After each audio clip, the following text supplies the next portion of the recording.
Assalamualaikum warahmatullahi wabarakatuh. Perkenalkan, saya Anissa Poipadiwi, nomor absen 26 dari kelas 12-8. Di sini saya akan menjelaskan materi mengenai kebijakan Presiden Abdurrahman Wahid pasca Reformasi 1998.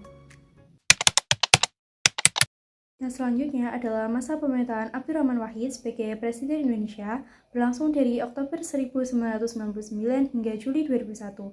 Nah, periode ini ditandai dengan dinamika politik yang cukup kompleks. Di antaranya yang pertama adalah transisi demokrasi. Gus Dur memimpin Indonesia dalam transisi dari Orde Baru ke Reformasi dengan mendorong kebebasan berpendapat dan pers. Yang kedua adalah desentralisasi dan otonomi daerah, yaitu menerapkan otonomi daerah untuk meredam gerakan separatis dan meningkatkan kesejahteraan di daerah.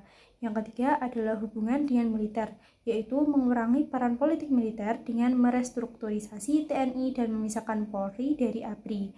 Yang keempat adalah kontroversi kebijakan, yaitu mengeluarkan kebijakan kontroversial seperti upaya menjalin hubungan dengan Israel dan pencabutan larangan Partai Komunis Indonesia.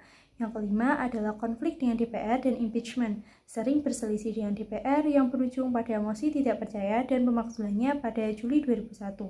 Yang keenam adalah warisan kepemimpinan, dikenal sebagai pemimpin yang menjunjung pluralisme, demokrasi, dan hak asasi manusia meski masa jabatannya singkat. Kondisi sosial pasca kebijakan Presiden Abdurrahman Wahid 1999 sampai 2001. Yang pertama adalah toleransi dan pluralisme. Gus Dur menghapus diskriminasi terhadap etnis Tionghoa dengan mencabut larangan budaya Tionghoa dan mengizinkan perayaan Imlek.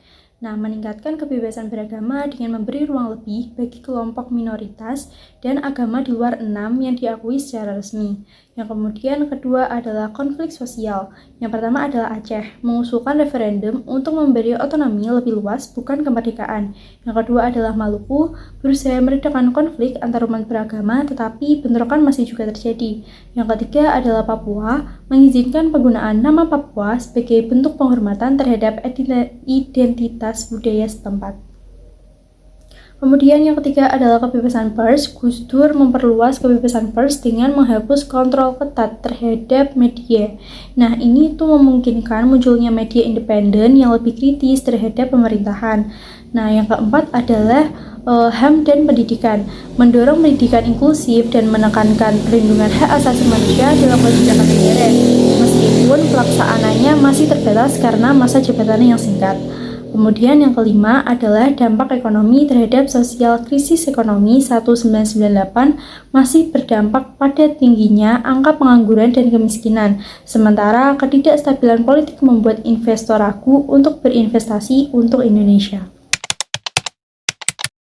Kondisi ekonomi saat itu, yang pertama adalah pemulihan pasca krisis ekonomi Indonesia masih dalam fase pemulihan dari 1997 sampai 1998.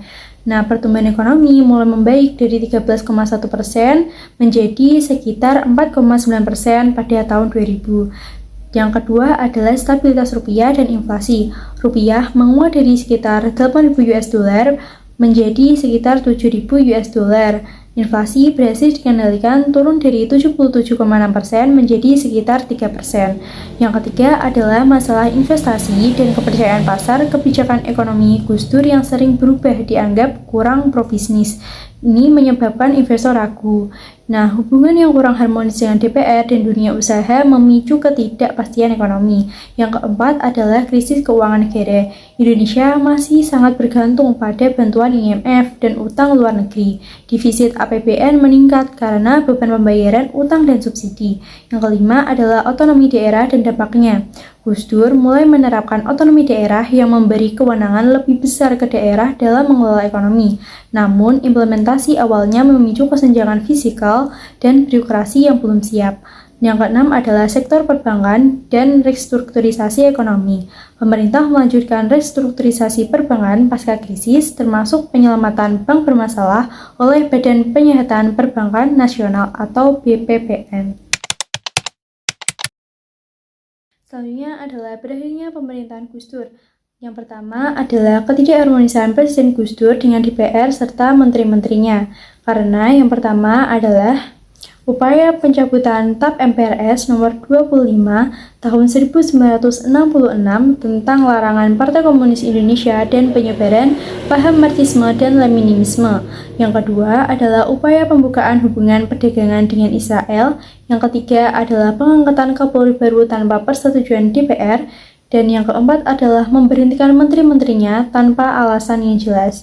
Nah, selanjutnya adalah diduga terlibat Bulog dan Brunegate. Bulog adalah penggunaan dana kesejahteraan karyawan Bulog sebesar 35 miliar dan Brunegate adalah penggunaan dana bantuan dari Sultan Brunei Darussalam sebesar 2 juta US dollar. Nah, yang ketiga adalah dikeluarkannya 2 memorandum oleh DPR. Yang keempat adalah dikeluarkannya dekret presiden pada 23 Juli 2001. Yang pertama adalah membubarkan MPR dan DPR. Yang kedua adalah mengembalikan kedaulatan ke tangan rakyat. Yang ketiga adalah membekukan Partai Golkar. Dan yang kelima selanjutnya adalah Gus Dur tercatat melakukan sekitar 80 kali kunjungan ke luar negeri yang menjadi salah satu sumber kontroversi pada masa itu. Yang keenam adalah menentang rencana sidang istimewa MPR dengan menyatakan sidang tersebut ilegal. Dukungan partai politik terhadap Gus Dur mulai berkurang. MPR menggelar sidang istimewa dengan agenda pandangan umum fraksi-fraksi atas pertanggungjawaban Presiden Gus Dur. Nah, selanjutnya dilaksanakan pemungutan suara untuk menerima atau menolak. Yang pertama adalah rancangan ketetapan MPR nomor 2 MPR 2001 tentang pertanggungjawaban Presiden Abdurrahman Wahid. Yang kedua adalah rancangan ketetapan MPR nomor 3 MPR 2001 tentang penetapan Wakil Presiden Megawati Soekarnoputri sebagai Presiden Republik Indonesia. Nah, seluruh anggota MPR yang hadir menerima 2 ketetapan tersebut, maka berakhirlah jabatan Gus Dur sebagai presiden.